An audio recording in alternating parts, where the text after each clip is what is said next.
പാലക്കാട് ജില്ലാ ആശുപത്രിയിൽ തീപിടുത്തം. പുലർച്ചെ 3-നുണ്ടായ തീപിടുത്തത്തെ തുടർന്ന് വനിതാ വാർഡിൽ ഉണ്ടായിരുന്നവരെ മാറ്റി. അപകടത്തിൽ ആർക്കും പരിക്കില്ല. ഷോർട്ട് സർക്യൂട്ടാണ് അപകട കാരണമെന്നാണ് പ്രാഥമിക നിഗമനം. ഇന്ന് പുലർച്ചെ 3 മണിയോടുകൂടിയാണ് ഈ തീപിടുത്തം ഉണ്ടായിട്ടുള്ളത്. ഇവിടുത്തെ സ്റ്റോർ റൂമിലും അതോടൊപ്പം തന്നെ നഴ്സുമാരുടെ ഡ്രസ്സിംഗ് റൂമിലുമാണ് തീപിടുത്തം ഉണ്ടായിട്ടുള്ളത്. അതിനകത്ത് ആരും കിടക്കലൊന്നുമില്ല, സ്റ്റോർ റൂമാണ്. അപ്പോൾ അതിനകത്തുനിന്ന് ഒരു പുക പോലെ വെളിച്ചം, നല്ല വെളിച്ചം.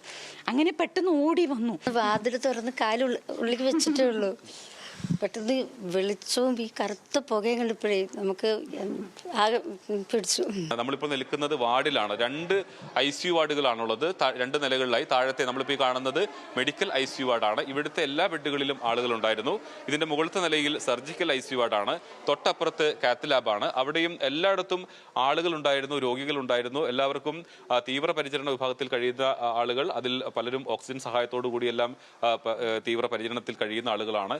അപ്പോൾ ഈ തീപിടുത്തം ഉണ്ടായ സമയത്ത് തന്നെ വളരെ വേഗത്തിൽ ഇവരെല്ലാം മാറ്റാൻ കഴിഞ്ഞു എന്നുള്ളത് തന്നെയാണ് ഇതിന്റെ ദുരന്തത്തിന്റെ വ്യാപ്തി കുറയാൻ കാരണമായിട്ടുള്ളത്. വലിയ ആശ്വാസമായി മാറിയിട്ടുള്ളത്. ഒരു തീപിടുത്തം ഉണ്ടായെങ്കിൽ പോലും ആളുകളെ മുഴുവൻ 1 മണിക്കൂറിനകം തന്നെ ഇതിലെ രോഗികളെയും അതോടൊപ്പം തന്നെ കൂട്ടിരിപ്പുകാരെയും എല്ലാം തന്നെ വളരെ വേഗത്തിൽ മാറ്റി. ഇത് ഇവിടെ കണ്ടത് ഇവിടുത്തെ ഇവിടുത്തെ ജീവനക്കാരാണ്. അവർ ആ സമയത്ത് ഇവിടുത്തെ ഒരു ജീവനക്കാരി ബാത്റൂമിൽ പോകുന്ന സമയത്ത് അവിടെ നിന്നാണ് ഈ സ്റ്റോർ റൂമിൽ നിന്ന് പുക ഉയരുന്നത് കണ്ടത്. ഉടൻ തന്നെ അധികൃതരെ വിവരമറിയിച്ചു. ജീവനക്കാരെല്ലാം തന്നെ വളരെ വേഗത്തിൽ തന്നെ ഓടിയെത്തി.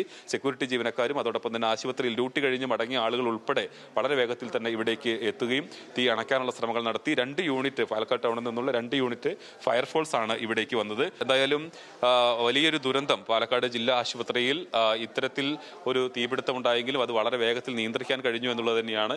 അതിന് ജീവനക്കാരുടെയും അതോടൊപ്പം തന്നെ ഫയർഫോഴ്സിന്റെ എല്ലാം തന്നെ കൂട്ടായ ഒരു പരിശ്രമത്തിലൂടെ അത് വളരെ വേഗത്തിൽ കഴിഞ്ഞു. അതല്ലെങ്കിൽ വലിയൊരു ദുരന്തമായി അത് മാറിയേനെ. എന്തായാലും ആശ്വാസം എന്ന് തന്നെ പറയാം. പക്ഷേ തീപിടുത്തം ഉണ്ടെങ്കിൽ പോലും അത്തരം ഒരു ദുരന്തത്തിലേക്കൊന്നും പോകാതെ ജീവനക്കാരെല്ലാം തന്നെ വളരെ വേഗത്തിൽ ഇടപെട്ടു എന്നുള്ളതാണ്.